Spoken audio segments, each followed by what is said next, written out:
Hi everyone, and welcome to today's episode of Low Season Traveller Insider Guides. I'm your host, Jed Brown, founder of Low Season Traveller, and today we're joined once again by Pia Louw from Turismo Tenerife. In Monday's episode, we talked about the natural beauty and diversity of Tenerife, as well as the many outdoor activities which you can enjoy in the low season months. Today, we turn our attention to the unique culture and heritage of the island as we learn more about the people, food, and the traditions of this wonderful island. Tenerife has also recently been officially accredited as an official biosphere destination, so I also wanted to ask Pia what this means both to the island and to the people. We've got lots to learn, so let's dive straight in. Enjoy. So, welcome back to you, Pia. Great to have you again with us for this second episode. How are you?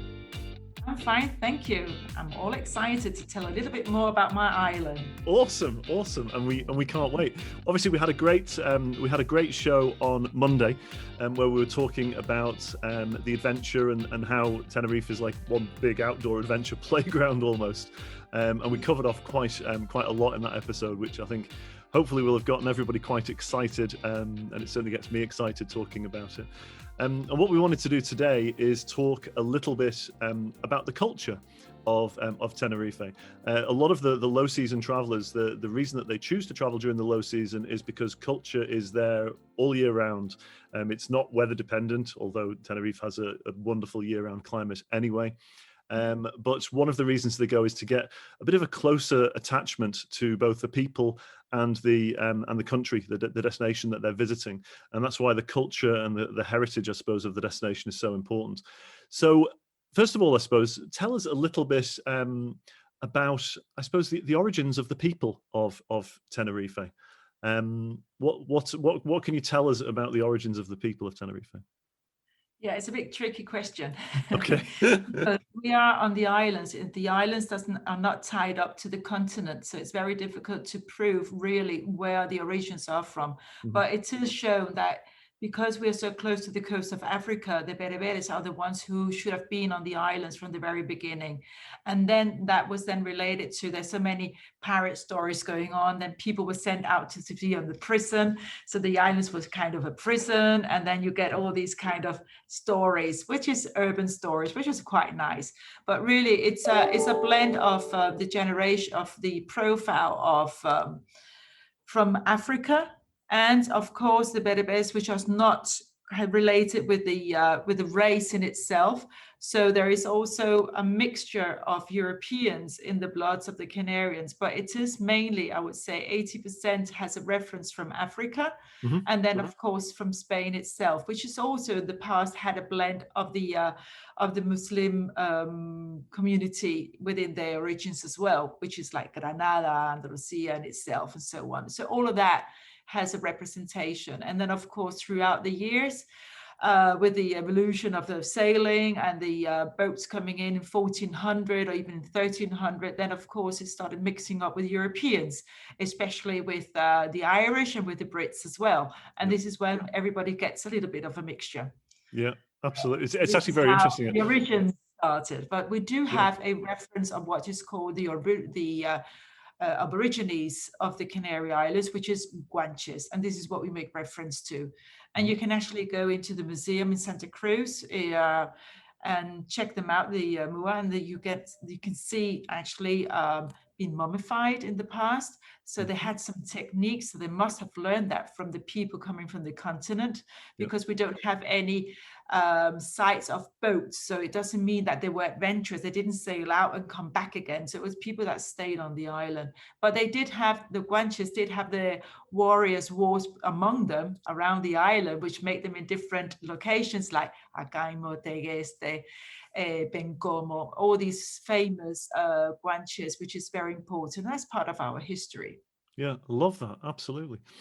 And now let's talk a little bit about local delicacies. Again, a lot of our listeners, myself included, by the way, we love our food. And one of the things that we love to do when we travel is we love to try local delicacies that, you know, maybe we haven't tried at home and are unfamiliar to us. What can you tell us about any local food, drink that we should try when we visit Tenerife? Well, food and drink is the best thing to do in Tenerife. No matter where you go in the island, there's always something new around there. And we are very lucky because our island is volcanic and it allows to actually, harvest twice a year because it's so fructiferous. Oh Everything wow. just grows and there you are. So you really get all kind of products. Our main products that identify the destination is tomatoes, the famous aguacate, the avocado, which is now the health food, which is now so popular. The papaya, our bananas, which are much smaller than the ones that you will find in the shops in the UK, and they're much sweeter and they are delicious. They look a little marked, but they are perfect inside. And it's just the banana. If you want to do a crepe with banana flambe or something like that, that's the right one to take. Or then as for food, as for proteins in itself, then tuna is our main product, and also what's called the black piglet, which is also a traditional product on the island. And then not to forget our famous wrinkled potatoes, las papas arrugadas. So the products which goes back from the time of the conquistadores from 1400 when they went and discovered America. They came along with new crops and plants and everything. And the Canary Islands, especially Tenerife, was a base for everything to get climatized. So we have a fantastic botanical garden up in the north, as well as in La Orotava and in Puerto de la Cruz, which is just fascinating with all types of plants from South America. And you wonder, how did they reach here? Well, they came by boat, got climatized, and then when they got climatized, parts of these plants were then taken to the house of the royalty, into the gardens of the royals, of the kings of Spain. So that they got housed here and then moved into mainland Spain. So we are like the connecting point between far travel to the close travel. And there, the potatoes from similar to what you will find in Peru, which is these small potatoes in colors, and that is the origin. But throughout the years, they have become our potatoes. They are non-existent in other parts of the world because the soil has then generated its essence within the growth of the potatoes and reproducing them constantly. It has become our own potatoes. And there's a culture of potatoes. There is about, I think, 8 different types, or even more. I may be mistaken, don't take me on my word, but there's lots of potatoes on the island. And you can get ones which is called la yema amarilla, looks like a egg yolk inside it when you open it. And the skin is very rough, it's very thick and black. But when you do get it,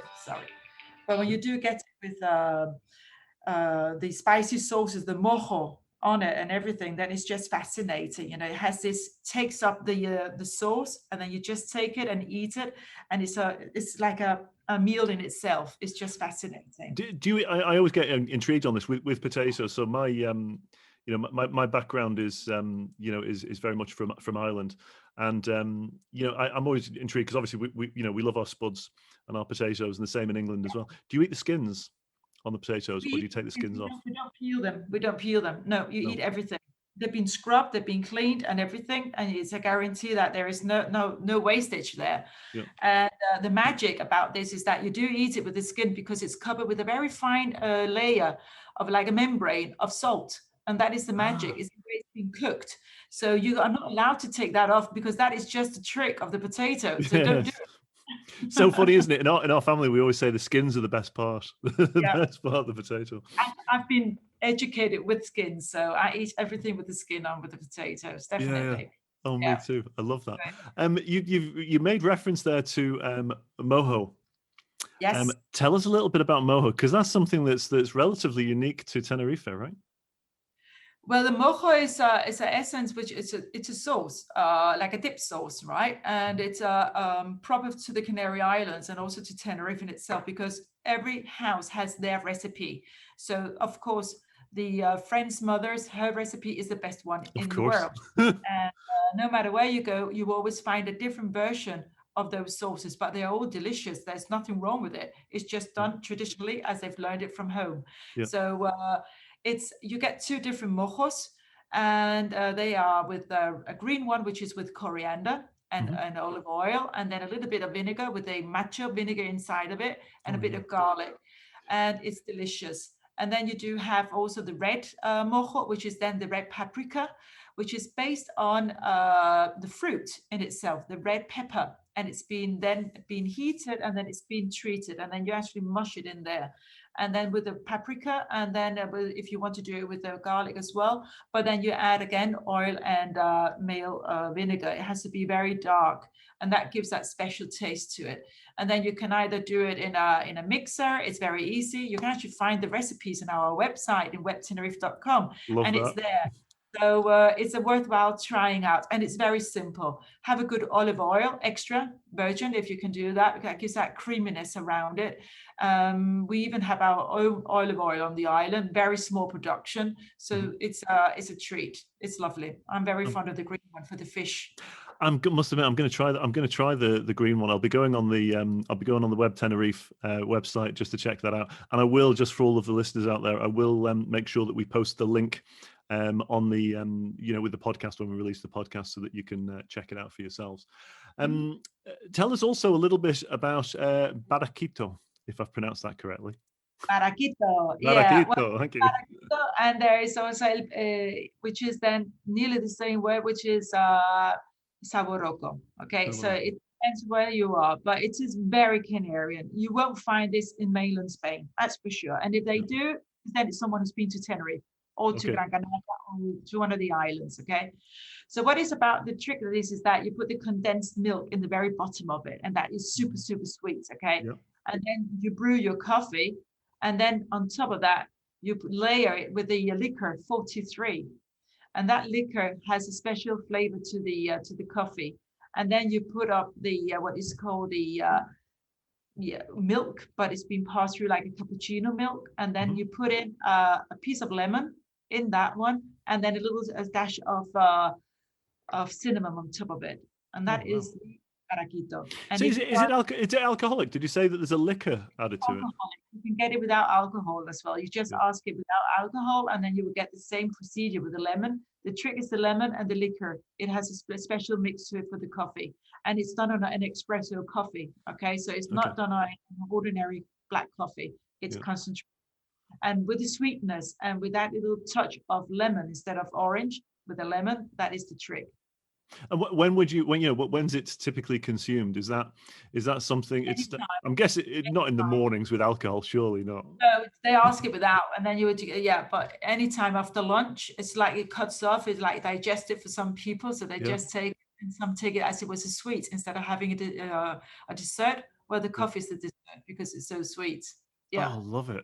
Right, I've got to try that when we come over for definite. I've never tried that one is on the website as well. If someone wants to try out with these new home machines, coffee makers machine, you can actually do it yourself. Really?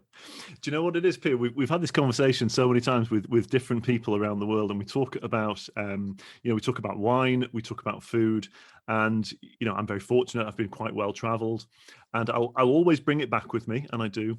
It never tastes quite the same when you're back in Manchester and you're drinking it. And so for me, I always associate it with, I want to be in the destination, and I want to see the sun going down and have my barraquito. And that for me would be that, yeah. But it's never the same when you bring it home. I mean, I always do bring it home anyway, for friends to try and everything else, but it's just never quite the same, is it? I agree with you. It ties everything the right way because you are in that ambience at that very moment that you're taking that drink into your mouth and savor it with what you have around you, with the weather, the views, whatever you do. And of course, that is the magic of when you have that remembrance in your brain afterwards of that flavor. That is the emotion that's in with that. It's that connection, is it? It's that connection. It's like when you go to see when you go to a vineyard or something, when you're away and you're traveling, and then at the end of the tour, you have some wine, like I say, just as the sun's setting, overlooking the vineyards where the grapes were grown, and there's just something special about that, and it just tastes absolutely wonderful. And typically I'll buy 2 or 3 bottles and I'll bring them back home, and it's just not the same when I'm home. All of us, it happens to all of us. What is this? Something went wrong, when on the travel back, I was saying that no, they've given me a different wine. It tasted so much better when I was there. Exactly.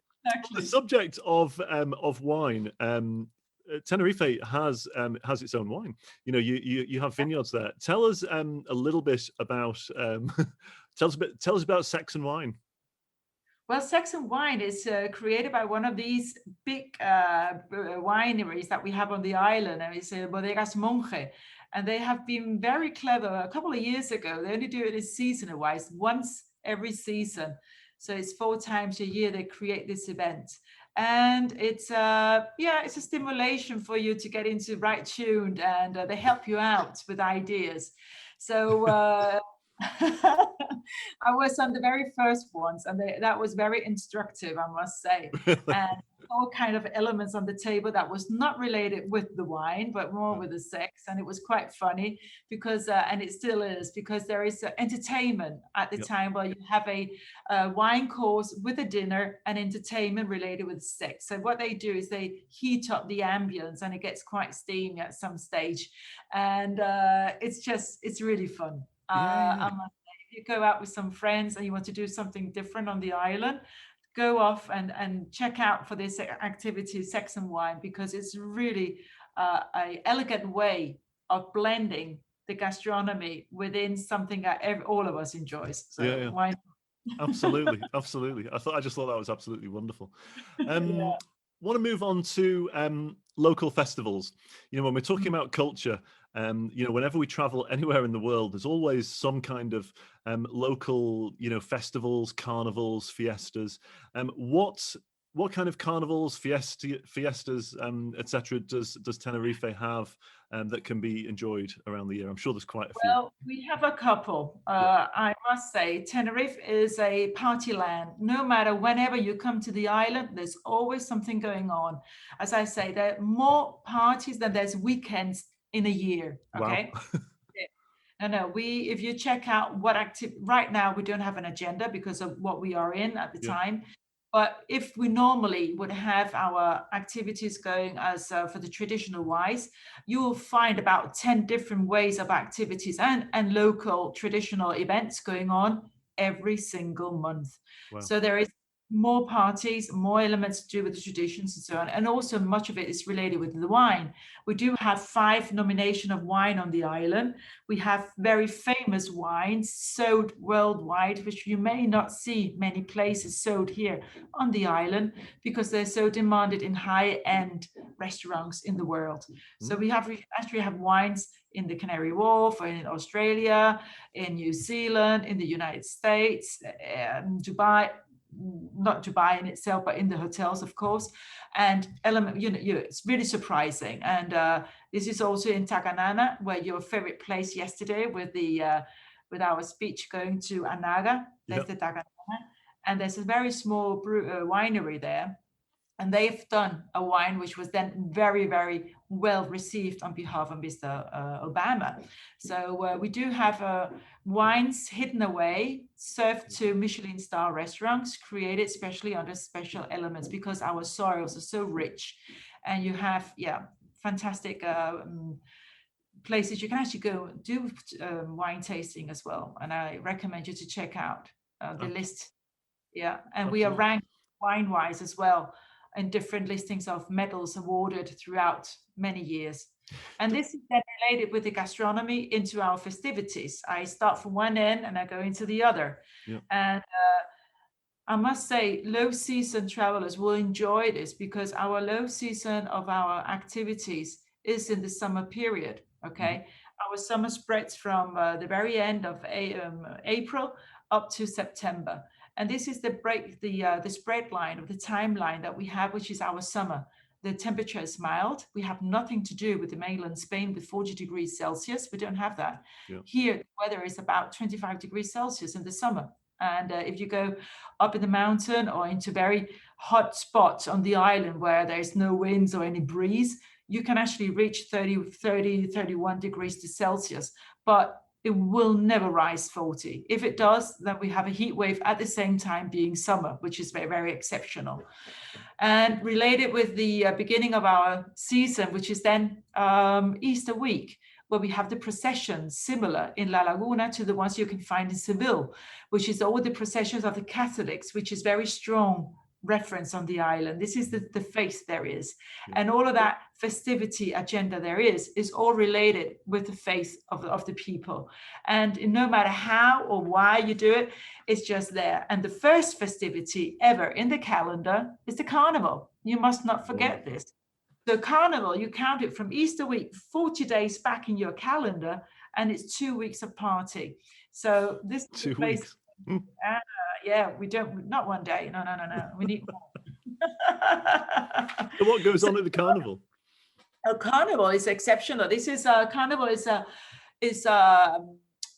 actually the people's party. It is institutional. It's people from the biggest place, and it's also recognized to be the second largest in the world, which is in Santa Cruz of Tenerife. And this is the biggest carnival because we have the festivity in its sense that it's the dressing. It's the election of the queen. She walks around in this dress, which is about 30 kilos heavy, with all the decorations, feathers, glittery, and white dress. It can be like 3 meters long and up to 5, or the other, I think it's the other way around, 3 meters tall and 5 meters long and wide. So they are enormous, but it is a fantastic art craft, which is very traditional and very local. Mardi Gras has something in New Orleans, but they don't have the dressing. You've got the Rio de Janeiro, you've got all the samba going on. We have that as well in the streets with the dressing and all the dance groups behind them and playing all the drums and the rhythm, but they don't have that little extra that we have, the costume selection as well. And that is done in the parade. And this is just something that anyone comes out. It's normally in February or you need to calculate the 40 days back from Easter, otherwise you won't be able to hit on. But sometimes it's in late January, middle of February, or in the earliest of March, which was this year. Unfortunately, we didn't have our carnivals, but we still live it in our hearts. So we all came with the wigs on the day of the carnival, which is on a Tuesday. So we all dressed up with wigs. And is that sort of like the biggest celebration for the island? You know, the way a lot of different sort of destinations, they might have, I don't know, an Independence Day or a Saints Day, like St. Patrick's Day in Ireland. Is that is Carnival's the big celebration for Tenerife? Yeah, that's the biggest one, and it's the heart. It's the people's party. It's well, it's not just the locals, it's the whole city is involved. If you want to do some paperwork in Santa Cruz the week of Carnival, forget it. Stay home. It's like a lockdown, really, but with a party. And a fun lockdown. It's a very happy lockdown. Because it is a celebration, and it is part of the hearts of the people, and it is a people's party, to sort of say. And this is not just cosmetic, it is the true life, because all the people on the dancing groups and so on, all the local communities, the neighbor groups, they meet up and they create their dance groups. They have very crafted costumes they do, and they're in competitions, they get their prizes. It's a pride for them to do this, and the carnival is just it. And then we've got something called La Romeria, which is completely different compared to the carnival. And there it's more like it's a gift day to the faith that you have. It can be a pilgrimage, it can be a day of joy, and it can also be something very spectacular, which is then the there's some different elements, because I'm gone in alphabetic month order. Okay, so we start off with the Romeria del Este, and which is the first one of the Romeria starts in April. So it's right after Easter, the first Romeria starts, and it's like a gift to the faith that they have, and they give it to the image, and then people party and celebrate. And this is followed by then the Romeria of La Orotava, San Isidro, which is related with Corpus Christi. Okay. And this is then at the end of May and June. And this is a tradition which has been added on since 1847, where they do the flower carpets. They decorate all the streets within the old city of La Orotava with petals and colored stone from Mount Teide and the flowers of the island. And they do these flower carpets and stone carpets, which is, when you see it, you're just mind blowing, because how have they done the shades in the right way? It's an art craft, and it's amazing. And I recommend people who's never been to our traditional authentic parties, which is a folkloric event. And here you need to hire the folkloric dress code, otherwise you can't be part of the party. Oh, So really? What's the dress code? well, the dress code is our costume, which is depending from which area you're from, you got different colors and different ways of dressing. As yourself in the UK, you have different traditional folkloric dressing. So this is the same here. We've got these very heavy, warm skirts because it's wool from its time from the UK. So they've done with these old kind of traditional and all the lines of color, which is then the pure coloring from the colors that is given from the plants and available on the island. And depending on the areas, they either use the red, green stripes, or they use the yellow, red, and sort of green stripes. So everyone has a code. So you know from your dress, the folkloric dress you're wearing, from which zone you're from. Wow, how cool is that? Yeah. Yeah. A great way to. I mean, these kind of fiestas, carnivals, romerias. What a great way to to truly mix and meet with the the normal people of Tenerife, the locals. You get to blend yourself with the residents, with the Yeah, locals. love that. And this is what my parents did when I was a child. They took me out, and off we go to La Romerias, and it was Wonderful. fun, because you get to come along with the people, and you just party in the way that they do it. And there is like open stands. They have like workshops with food, either with you got the grill going on, and you can buy fresh fruit from the grills. You get your potatoes with the sauces, or you get your pinchitos, as they call them, with pork on, and then you just go along and eat it. There are carriages coming down, and people have wine, food on board. They throw it to everyone, and you catch it and you eat it, or they send you out the botijo with the wine. You drink it and you serve it back again. And this is it. You are part of the celebration. I love it. How hard has it been then? Not wanting to put a damper on it, but how hard has it been for the communities in Tenerife to have lockdown and not be able to do that? That must, because it's such I guess it's such an integral part of their life and the coming together of community. It must be particularly hard. It's been very hard because we here in the Canary Islands live outdoors. We love to live outdoors, to be among our people, be in a constant contact with our people. And if you're not doing that, you don't sit at home and do that. You do that outdoors. Yeah. And of course, having that very merry, vivid lifestyles we have with the romerias and the traditions, and there are so many that communities that live it 1000%. They've suffered. They have, and it's been very very hard for the system to say, hey guys, we're not allowed to do our pilgrimage, we're not allowed to do the romerias. They did the carpets just before the carpets, because it was a lockdown. They were doing the carpets. Of course, that was then not seen. It's it was just very sad. And this year there's neither. They've just cancelled it, up to the next year, Carnival 2022. So this is it. They did everything online, but living in the streets, you have to. It's completely different, and we missed it. We've missed it. It's been what a great opportunity though for for any travelers. I would say it's going to be the party of the millennium when they have the first carnival and the first romerias back at the end of all of this. Wow, that will be something else, eh? I think you're right. Yes. Yeah. It's going to be the first of the first, and it's going to be big, and everybody's going to go out. That's for sure. Everybody wants to release the stress that we've had in our bodies, not being able to celebrate what we mostly like. There's one opportunity that people are very loyal to their romerias, and then you got people who are very loyal to the carnival. And this is so there's always something. And I can tell you about romerias in different areas of the island. We also have the Dia de la Embarcación down in the Puerto de la Cruz, where they take out the Virgen del Carmen, which is out of the image of Carmen, the saint. Take her out because she's really giving the blessing for the catch for the next year. So the sailors is the sailor saint. So they take her out in the boat from the harbor of Puerto de la Cruz, and turn around and they sail her back again. And then you got the whole community of the fishermen's community and the people itself from Puerto La Cruz celebrating it by splashing the energy within the sea. So you just see all of this splashing around, and it's another big party. So it's there's a theme developing here.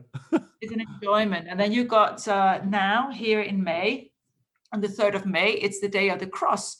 So this is when in Santa Cruz, all the crosses are being decorated with flowers, and it's the Flowers Day. So they have a huge exhibition and sales points of all kind of plants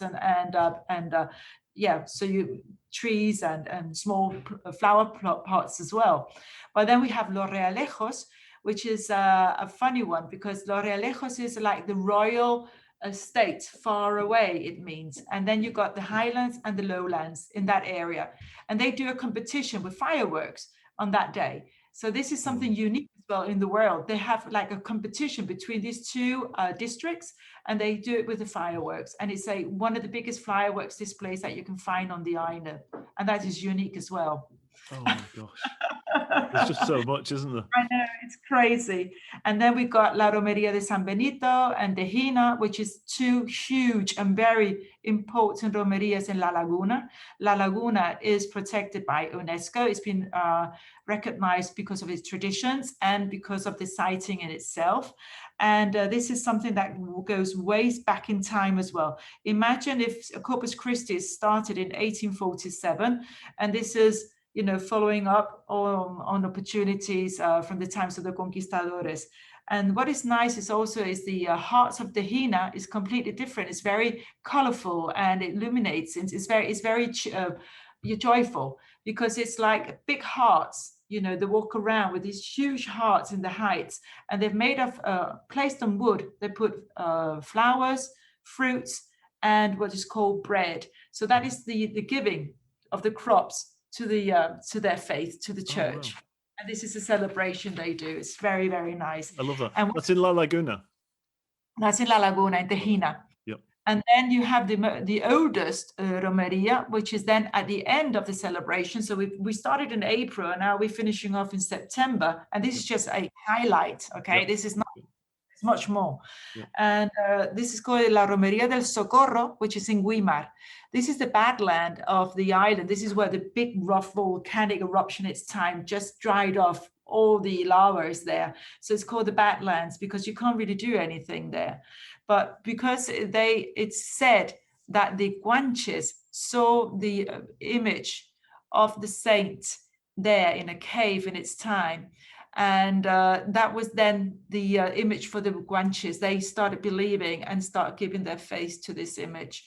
And through that, it's a 2-day celebration as well. We can't do it with 1 day, you see. So we need 2 days to do the celebration. And it's like a pilgrimage from a mountainside where it was found, the image, down to the harbor of Guima and to the village. And then the day after, they go all the way back again.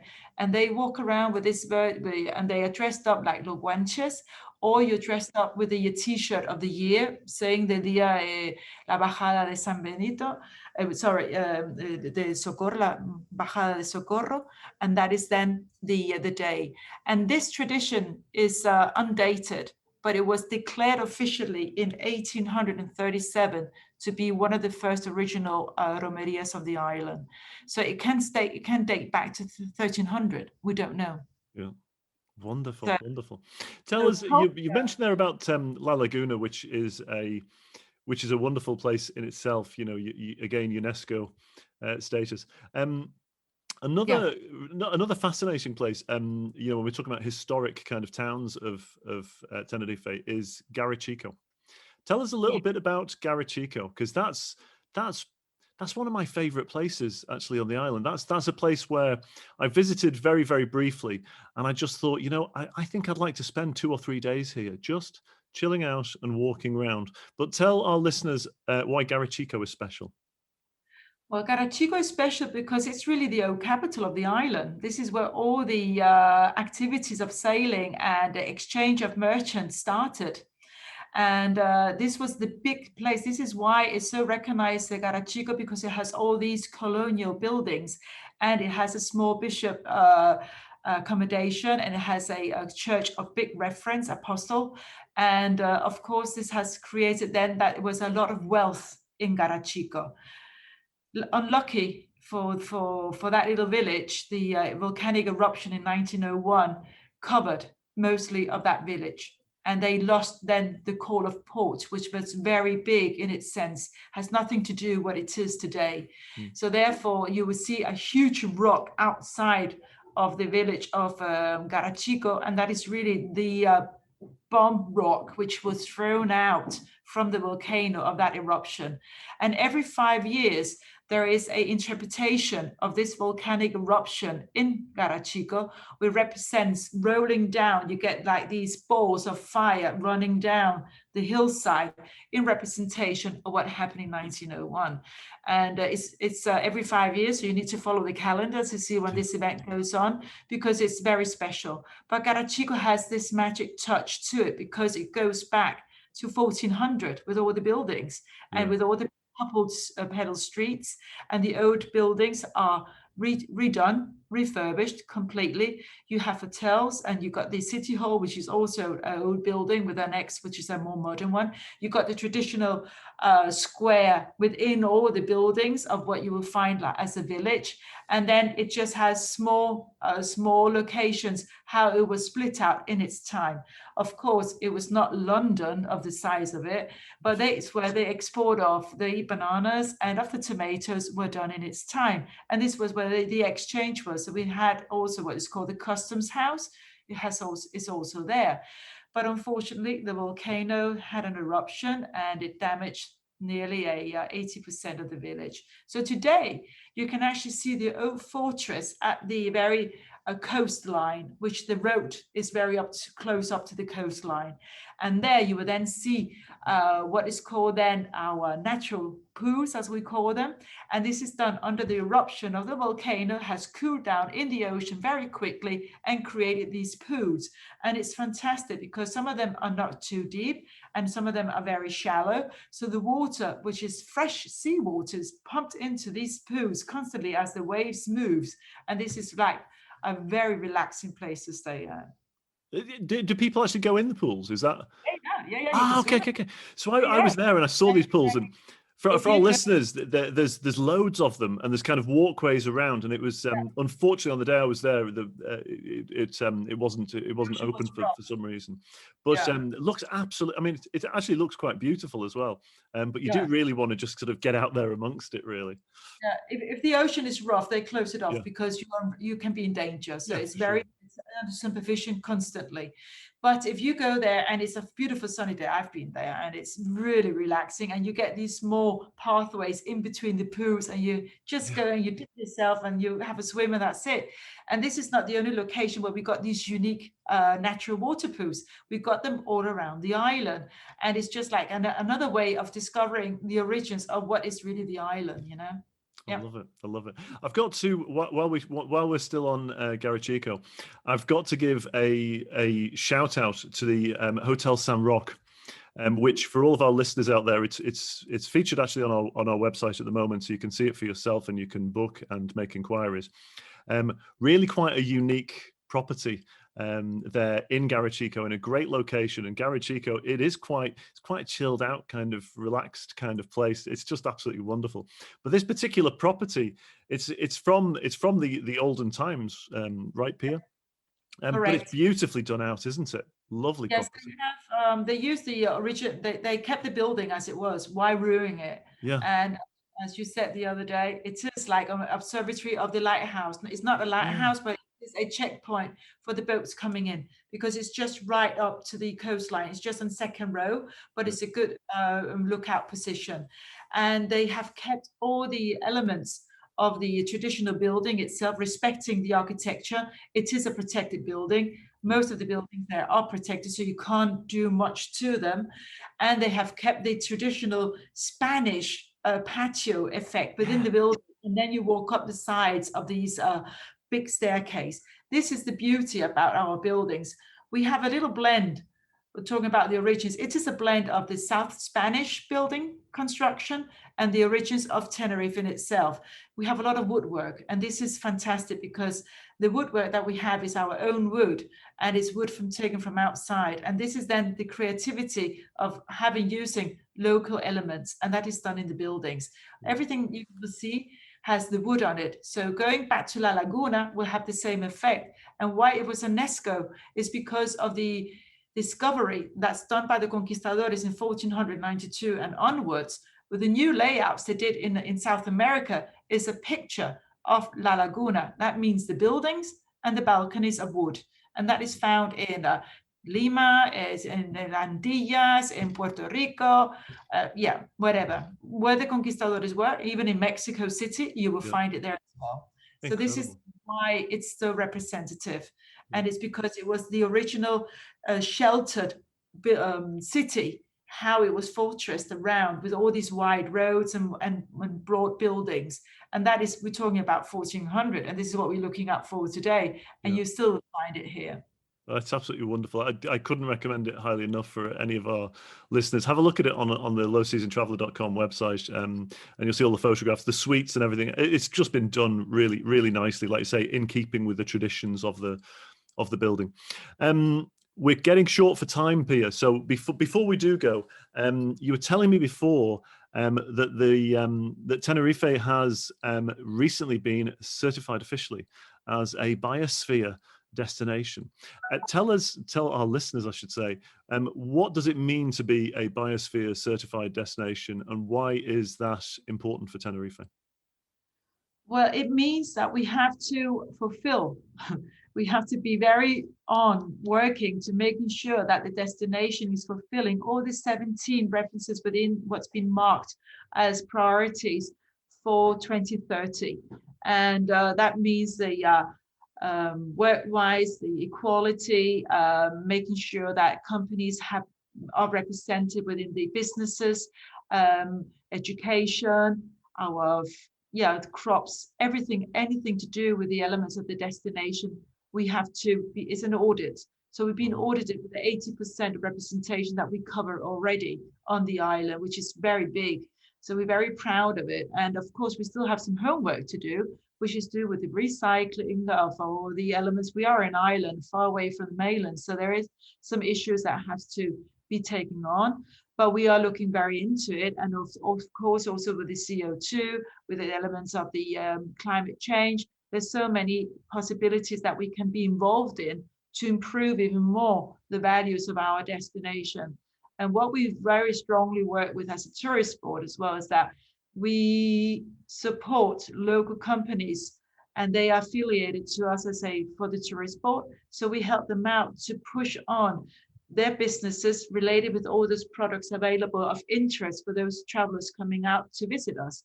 And this allows them to be a small company, and then the economy stays on the island. So the circle is sustainable, instead that you have big companies coming out, which may not have established the company to reinvest in destination. And sometimes you see the leak of this investment go out from the island. So what we've done throughout the last 20 years is to generate a network with our members. So through that, companies who are suppliers for any kind of activity, as we talked about yesterday or today, if you want to go out for La Romerias, you can contact our local company.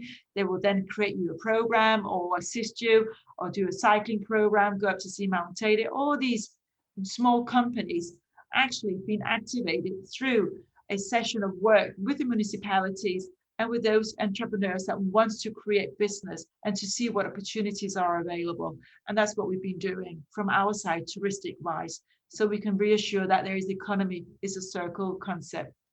I love that. What an incredible achievement actually to have gotten that certification. And like you say, it's not an end destination. It's just the beginning. But it's great to be making those kind of steps, because there's a lot of talk about making sure that the money stays within the local community and the smaller businesses.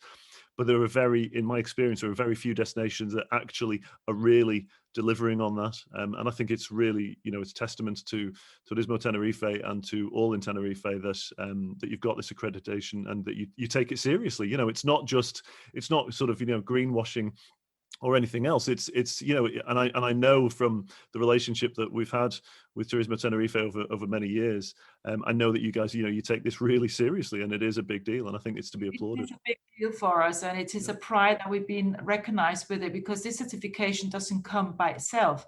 There has to be a lot of work done beforehand, and because the destination takes seriously anything to do environmental, to do with something with sustainability. So the word sustainability is a very big word, and has 17 key projects to be executed within that, and how it's been executed, and the supervision and the follow, because it's not just one action, it has to be forever.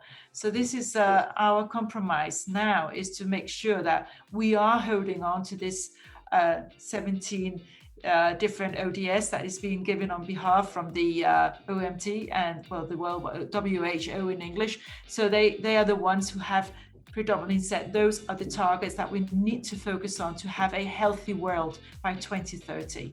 And this is what we're working on. I love it. Pia, our time is up. Thank you so much. I almost feel guilty because I know there's so much more that we can talk about. However, whilst this is the end of the sort of the second podcast, of course it's really only just the beginning. We are featuring Tenerife very heavily throughout the whole of the month of May, culminating in our Coming from Tenerife live, the week commencing the 24th of May, and we're really looking forward to showing everybody out there a little bit more about the island and to meet some of the local people, and it's going to be very exciting, and we're really looking forward to it. But until then, Pia, thank you so much for your time, greatly appreciated, and look forward to seeing you in a couple of weeks' time. See you soon. Yeah, you're going to have a lovely time. So there you have it. Huge thanks again to Pia from Turismo Tenerife.